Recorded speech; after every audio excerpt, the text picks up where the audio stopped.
বাংলাদেশের আলোচিত ওসমান হাদী হত্যা মামলা নিয়ে করা এক মন্তব্য এখন পশ্চিমবঙ্গের সাবেক মুখ্যমন্ত্রী মমতা ব্যানার্জির জন্য নতুন রাজনৈতিক বিতর্কের জন্ম দিয়েছে। একের পর এক অভিযোগ, রাষ্ট্রদ্রোহের দাবি এবং গ্রেপ্তারের আহ্বানে ভারতের রাজনৈতিক অঙ্গন এখন সরগরম। ঘটনার সূত্রপাত কয়েকদিন আগে এক রাজনৈতিক অনুষ্ঠানে বক্তব্য দিতে গিয়ে মমতা ব্যানার্জি বাংলাদেশের ইনকিলাব মঞ্চের মুখপাত্র ওসমান হাদী হত্যাকাণ্ডের প্রসঙ্গ টেনে দাবি করেন, এই ঘটনার পেছনে ভারতের কেন্দ্রীয় স্বরাষ্ট্র মন্ত্রণালয়ের ভূমিকা থাকতে পারে বলে বিভিন্ন মহলে আলোচনা রয়েছে। নগদ নিয়ে এলো হার না মানা হার অফার। সর্বনিম্ন 10,000 টাকা রেমিটেন্স নগদে পাঠালে থাকছে স্বর্ণের হার জেতার সুযোগ।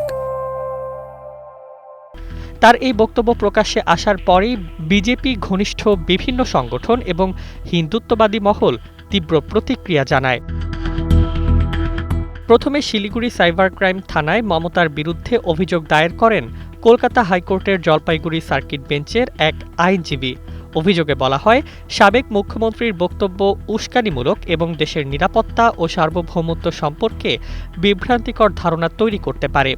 বিতর্ক থামার আগেই নতুন করে কলকাতার লালবাজারে সাইবার ক্রাইম বিভাগের কাছেও অভিযোগ জমা পড়ে। অখিল ভারত হিন্দু মহাসভার রাজ্য সভাপতি ডক্টর চন্দ্রচূড় গোস্বামী অভিযোগে দাবি করেন, মমতার বক্তব্য ভারতের ভাবমূর্তি ক্ষুণ্ণ করেছে এবং এতে দেশদ্রোহমূলক ইঙ্গিত রয়েছে। একই সঙ্গে তার বিরুদ্ধে আইনগত ব্যবস্থা নেওয়া ও গ্রেপ্তারের দাবিও জানানো হয়। এদিকে বিষয়টি নিয়ে বাংলাদেশেও আলোচনা তৈরি হয়েছে।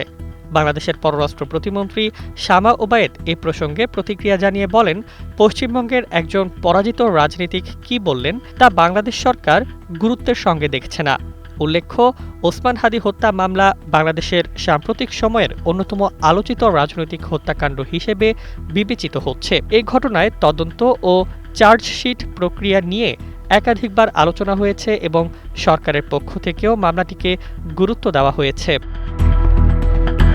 তবে সবচেয়ে বড় প্রশ্ন এখন একটাই, বিতর্কিত মন্তব্যের জেরে মমতা ব্যানার্জির বিরুদ্ধে দায়ের হওয়া অভিযোগগুলো কি শুধু রাজনৈতিক চাপ তৈরির হাতিয়ার, নাকি সত্যি তার বিরুদ্ধে আইনি প্রক্রিয়া আরও এগিয়ে যাবে?